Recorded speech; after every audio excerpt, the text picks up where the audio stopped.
in place of that which we most choose to have in our world. When did that happen?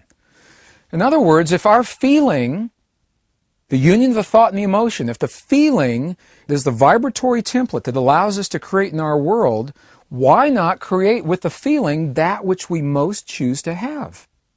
What happens if we have the thought that there's plenty to go around and the emotion of what it feels like in that plentiness, the fullness of love, or whatever that means to you, creating the feeling of abundance?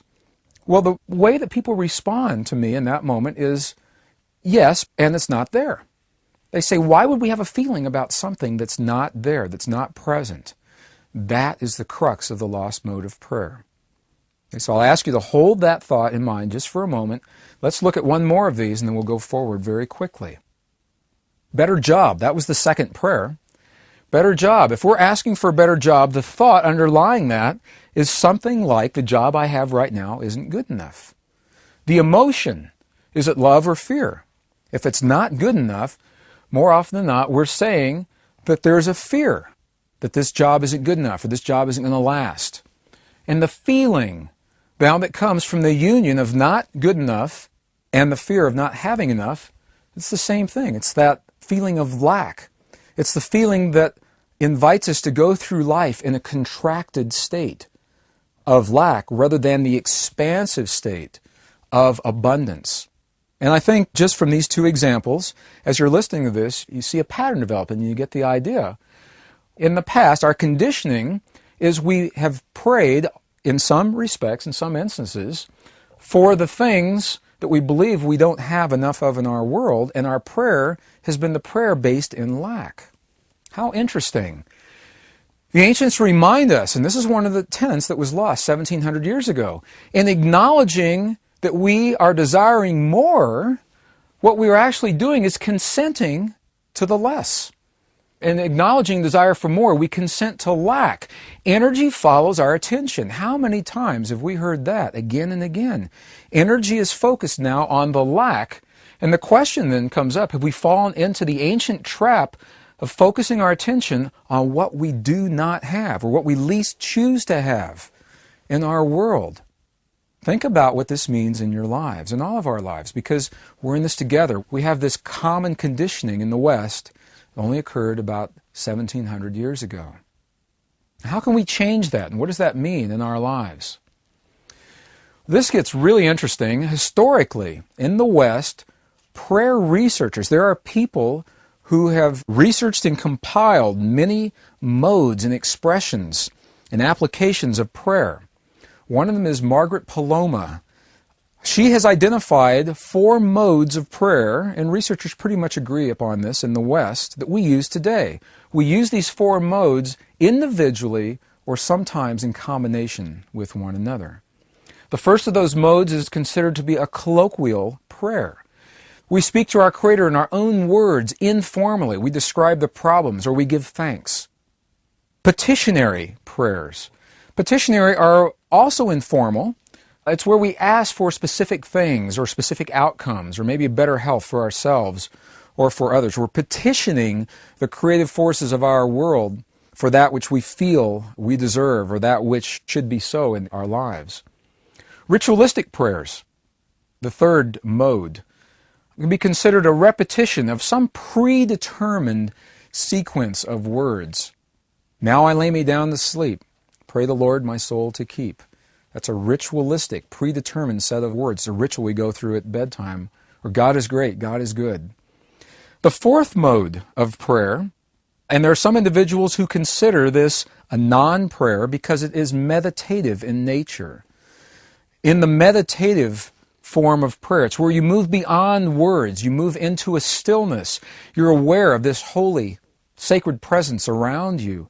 You become the empty vessel through which the wisdom of creation may find a place within your body.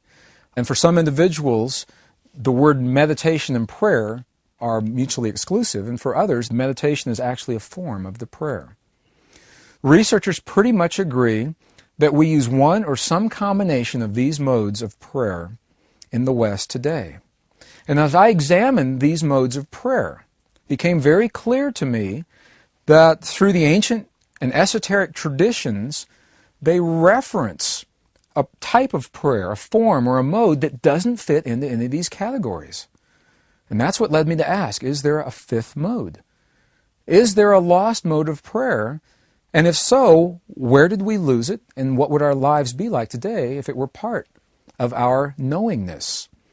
And that led us on a journey through the sacred texts and through some of the great libraries and monasteries, from St. Catherine's Monastery at Mount Sinai in Egypt, into some of the esoteric translations here in the States, eventually into the monasteries and the nunneries in the highlands of Tibet, over 15,000 feet in elevation. And in those places, they all reference this lost mode. And the lost mode, the fifth mode of prayer, is a prayer that is based in feeling. Okay, remember, feeling is the union of thought and emotion. The fifth mode of prayer is a prayer based in the feeling that your desire is already accomplished, even if maybe you haven't seen it come to pass in your world. Let me share with you a story.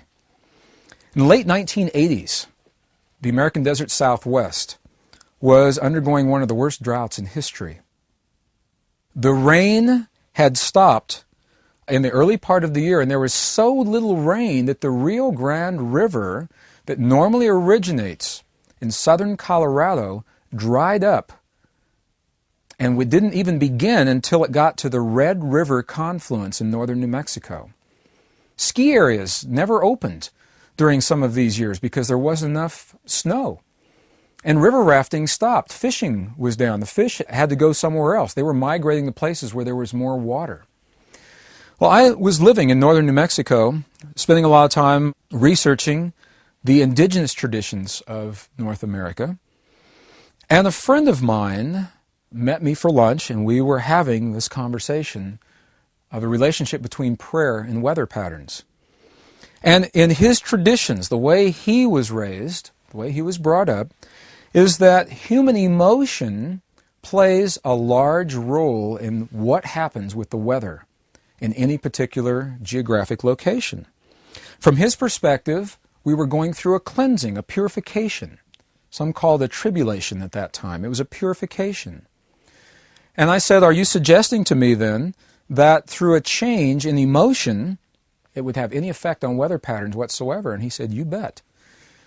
Would you like to see? And that led us to a discussion and eventually to a little drive up into a valley in the midst of two mountain ranges. And we walked what to me seemed like aimlessly. He obviously knew precisely where he was going, through the sage and through the brush, through the Temesa. And we came upon a stone formation. It was an old medicine wheel that he said had been in this field for many generations. He says, we're not even sure who built it. It's always been here. Our ancestors placed it here. And I said, well, why are we here today? And he said, I'll use this medicine wheel as a focus. And it didn't have to have it. It's kind of like a tarot deck. It simply provides a focus for an inner knowing. And today, he said, the focus will be on rain in this part of the world. And I had an expectation. When I heard him say this, I expected I was going to see a dance, a ritual, maybe some sage burning, some incense or something like that. And I stood back and I prepared to watch, and I was unprepared for what I saw because not much happened. I watched him walk over to the circle. He closed his eyes in silent reverence, and then he turned his back to me and became motionless for a period of only minutes. And he walked back over to me and said, let's go, I'm thirsty. Let's go get something to drink. And I said, well, I thought we were going to do this prayer for rain. He said, well, I just did. And I said, that's not what I was expecting. And he said, well, what were you expecting? And I shared with him, and he laughed at me. And he said, first of all, let me explain something. He said, the moment you pray for rain, you have just promised it will never happen. And I thought about his words. With a little model, this eloquent little model that we just finished, now think about it. If we're praying for rain, and the prayer is a thought, feeling, and emotion, what is the thought under praying for rain? The thought is, there isn't any. The emotion, is it fear or is it love? Well, if there is no rain, your crops are dying.